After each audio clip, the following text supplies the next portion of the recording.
So we're 2 days away from the NFL draft on Thursday. I want to talk about another team that could potentially go the quarterback route, and that is, as you see on the screen right now, with Daniel Jones, and of course with the New York Giants, and what they can do. In the last mock draft that came out, they put out 3 categories for each team.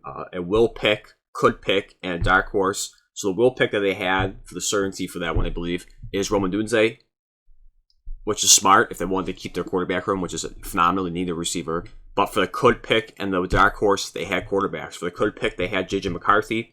And for the dark horse, they had Bo Nix. And I want to discuss about the situation with the New York Giants and really what's been going on for the last few years. And really, I guess you can go as far as say ever since Daniel Jones got to the Giants back in 2019, being a 6th overall pick.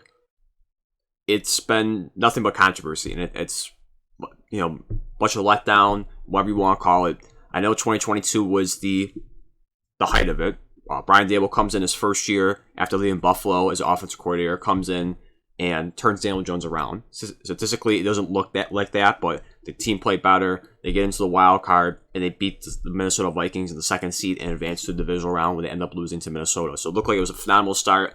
Then they give Daniel Jones a contract extension, which I thought was wrong. And what made it even more controversial, this was during a time when Lamar Jackson was still trying to negotiate his deal. And Daniel Jones got $40 million a year. Though the contract is, they can work around it and they can opt out of it if they need to. But still, the thought of Daniel Jones getting $40 million for lack of production was insane. And again, on top of Lamar Jackson trying to negotiate his deal and the back and forth with that, it just made things worse.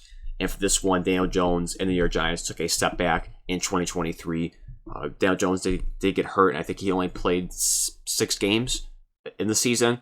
But in that small sample size of 6 games, he played awful, and we'll break down the stats and so forth. But let's quickly break down the mindset for the New York Giants going into 2019 and drafting Daniel Jones.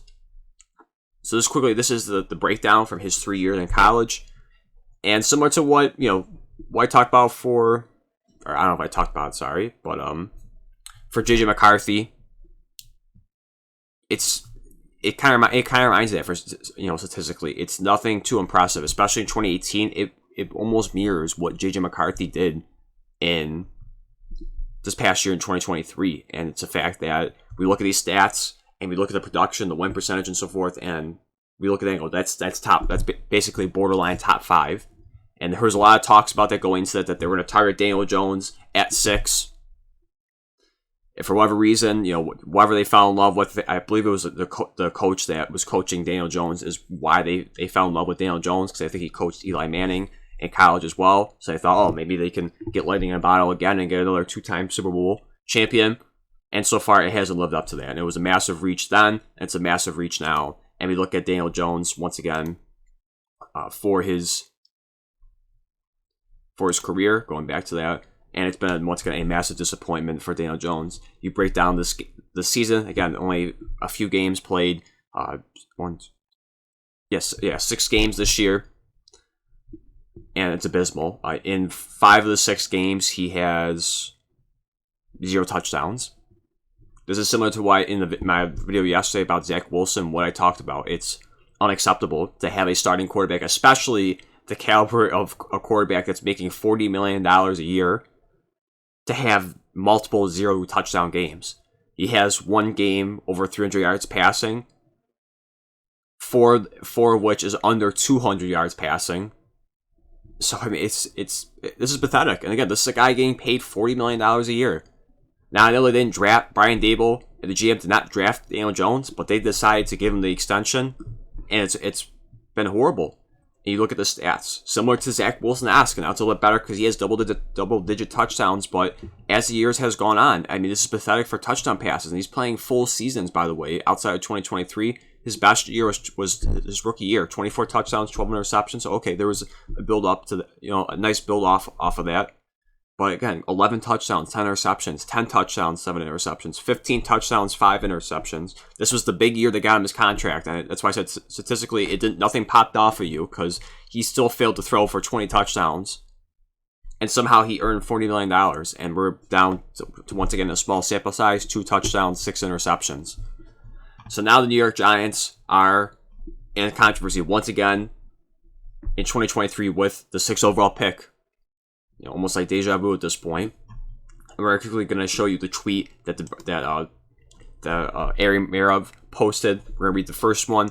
So Giants GM Joe Chiron said that he's surprised by the number of teams calling, number of calls he's received from teams behind them interested in trading for the 6th overall pick. He quotes that, follows up with that, with saying Schoen said that he would be comfortable going into the season with Daniel Jones, Drew Lock, and Tommy DeVito as their 3 quarterbacks.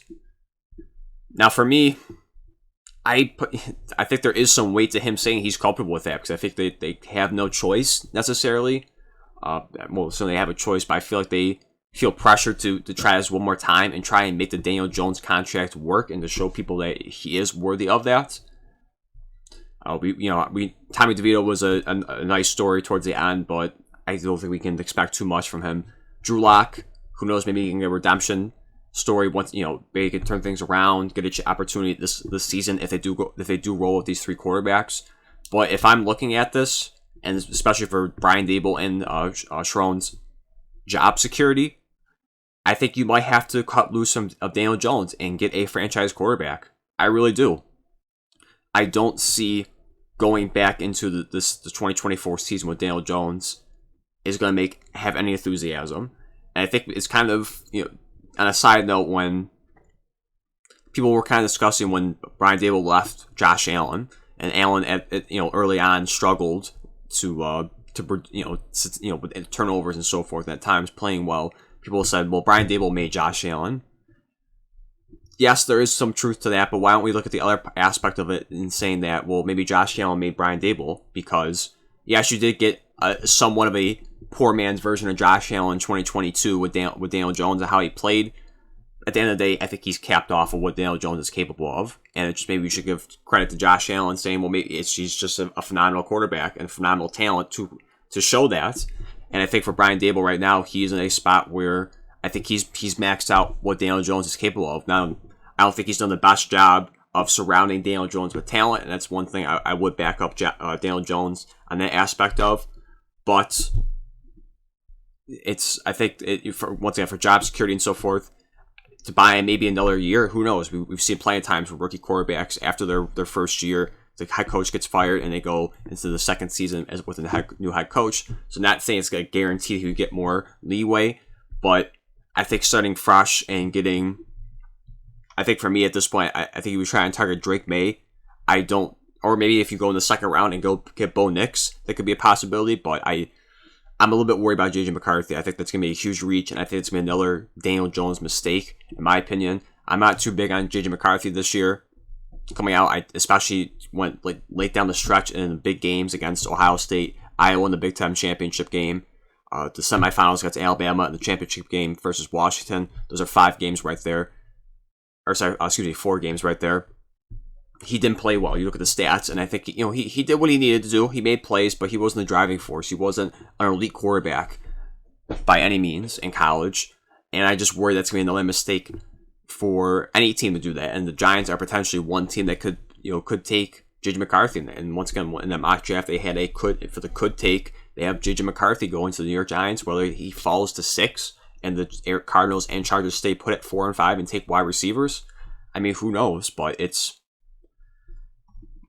I think, but for me, overall, regardless, I think it's best to move off of Daniel Jones. And once again, and this is kind of the big story. I always see people go back and forth on social media about wins is a QB stat, is it not? But just something to put out there. Not everything on him, on Daniel Jones, like I said, but just to add a little bit more to the story. In 59 games, Daniel Jones is 22, 36, and 1. He has one winning season going back to 2022 when they went 9, 6, and 1. Outside of that, he's fallen short every single time. Rookie year 3 and 9, 2020 5 and 9, 2021 4 and 7. This past year in 2023 1 and 5 when he did play. And once again, the stats overall, it's abysmal. 62 touchdowns, 48 interceptions. Again, he does have 7 comebacks, 9 game-winning drives somehow, but it's, again, I just think that I think it's time. I think you've seen enough, and he's made the first time he made the playoffs was last year, and he did put up decent stats, I guess, not amazing, but decent stats now for his first time in the playoffs. But overall, I think it's time to move off of Daniel Jones. I really do. I think we've seen enough of this show in the Big Apple for the Giants. And once again, I think for Brian Daboll and his job security and his future, this is I think no doubt, and I think maybe Giants fans can agree with this, or any fans in general. This is a make or break year for Brian Daboll. If he goes to in year 3 and has a replica of what he did last year and falls flat once again, he is most likely going to lose his job. We've seen coaches get fired for shorter times in their tenure. So no doubt, and there's a good chance Brian Daboll doesn't even finish the season, depending on how it goes. If it's a slow start once again, he might get fired halfway through the season or early on in the season. So Brian, this draft is monumental to say the least for Brian Daboll. He has to hit big on this, whether it's if he's going to double down on Daniel Jones and him being the franchise quarterback, he has to make sure he gets on tons of weapons for Daniel Jones this year. If it's a Roman Dunze, if he's at 6, if you want to go in the second round and get another wide receiver or a running back or whatever you have to do, if you're going to stick with Daniel Jones and be committed to him, you have to put all your assets in offense this year in the draft, at least a huge volume of it. But if you're not, and you don't in your heart truly believe in Daniel Jones, you gotta cut bait with him. You have to move forward and get the next quarterback in this draft process. Like I said, if it is JJ McCarthy, if it is Drake May, or whoever may fall to 4, if they decide to trade up to 4, or they stay put at 6, what happens? Or maybe if they want to go in the second round and Bo Nix is there, they can take him as well. But I think at the end of the day, I think you need just a new face of the franchise in the Big Apple for the Giants. I think we see enough of Daniel Jones. Once again, not all his fault, because we've seen the circus of the Giants the last few years with the lack of commitment to really getting offensive weapons, the coaching staff, the GM, and so forth. The debacle it's been for years now.